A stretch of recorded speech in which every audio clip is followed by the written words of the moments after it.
Halo, kali ini kita akan membedah sebuah gagasan besar dan merangkumnya jadi penjelasan yang jernih dan semoga menarik buat kamu. Oke, yuk kita mulai dari pertanyaan ini. Menurut seorang guru spiritual, Syaiful Karim, kualitas hidup kita itu ternyata cerminan langsung dari apa yang ada di dalam batin kita. Sesimpel itu. Jadi kata beliau, setiap orang itu pada dasarnya mengalami salah satu dari dua kondisi ini. Nggak ada di tengah-tengah, antara kita berada dalam kondisi jiwa gelap atau jiwa bercahaya.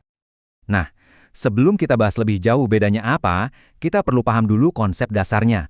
Apa sih sebenarnya jiwa itu menurut beliau?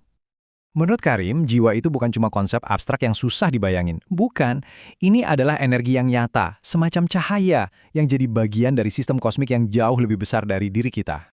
Nah, bagian ini menarik banget. Konsep ini nunjukin kalau jiwa kita itu terhubung ke sumber yang lebih tinggi. Jadi, jiwa kita menjadi gelap kalau koneksi ini putus, dan sebaliknya, jadi bercahaya kalau koneksinya kita perkuat. Kuncinya di koneksi. Oke, sekarang mari kita kenalan dulu sama jiwa gelap. Dan mungkin banyak dari kita yang ngerasa, kok gue banget ya, waktu kita bahas ciri-cirinya. Intinya, jiwa gelap itu beroperasi dari perasaan kurang. Selalu butuh pengakuan dari luar. Pengen banget dipuji, terus berusaha ngontrol hal-hal yang sebenarnya nggak bisa kita kontrol. Hasilnya, hidupnya jadi penuh kepalsuan dan capek banget. Kutipan ini dalam banget ya. Ini benar-benar menggambarkan inti masalahnya. Kita capek-capek bersandiwara cuma demi penilaian orang lain. Nah, sekarang kita lihat kebalikannya. Jiwa bercahaya itu, sumber kekuatan, kedamaian, dan keasliannya datang dari dalam, bukan dari luar. Coba dilihat perbandingannya, kelihatan banget kan bedanya? Jiwa gelap sibuk melawan badai kehidupan, sementara jiwa bercahaya justru menari bersamanya. Yang satu sibuk mengontrol orang lain, yang satunya lagi fokus mengontrol diri sendiri. Dan ini dia kekuatan supernya. Jiwa bercahaya itu bukan berarti hidupnya tanpa masalah atau tanpa badai, bukan. Tapi dia bisa tetap tenang karena dia nggak melihat badai itu sebagai musuh. Dia bisa selaras dengan kenyataan.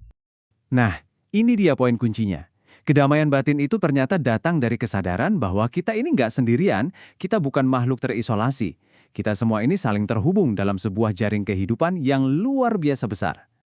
Coba deh pikirin, dari kita bangun tidur aja, pasta gigi, kopi, ponsel yang kita pegang, semua itu kita nggak bikin sendiri kan? Kita bergantung pada hasil kerja ribuan bahkan jutaan orang lain. Kesadaran inilah yang membuat jiwa bercahaya selalu merasa rendah hati dan bersyukur. Jiwa gelap itu pikirannya nggak pernah tenang, selalu ditarik-tarik ke masa lalu yang bikin sedih atau ke masa depan yang bikin takut. Sebaliknya, jiwa bercahaya paham betul bahwa satu-satunya kehidupan yang nyata itu ya cuma terjadi sekarang, detik ini juga. Oke, pertanyaannya sekarang, gimana dong caranya kita hijrah? Gimana caranya pindah dari kondisi gelap ke kondisi yang bercahaya ini? Prosesnya sebenarnya simpel tapi butuh latihan. Pertama, sadari dulu kondisi batin kita, secara jujur tanpa ngejudge diri sendiri. Kedua, terima. Apapun yang kita temukan, ya terima saja apa adanya, jangan dilawan. Dan terakhir, berkomitmen untuk fokus hidup di sini dan saat ini. Dan perlu diingat, transformasi ini bukan cuma latihan pikiran.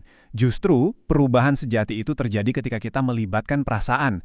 Kekuatan hati kita untuk menerima itu, katanya, 5.000 kali lebih kuat daripada kekuatan pikiran kita. Wow! Jadi, pada akhirnya, perjalanan ini bukan soal mengejar kebahagiaan, cinta, atau cahaya sebagai sesuatu yang ada di luar sana. Tujuannya adalah untuk menjadi semua itu. Menjadi cahaya itu sendiri, di sini, saat ini juga. Dan ini meninggalkan kita dengan satu pemikiran terakhir yang kuat. Mungkin, seluruh tujuan hidup kita ini sebenarnya sesederhana itu, hanya untuk hadir sepenuhnya di satu-satunya momen yang benar-benar kita miliki, saat ini.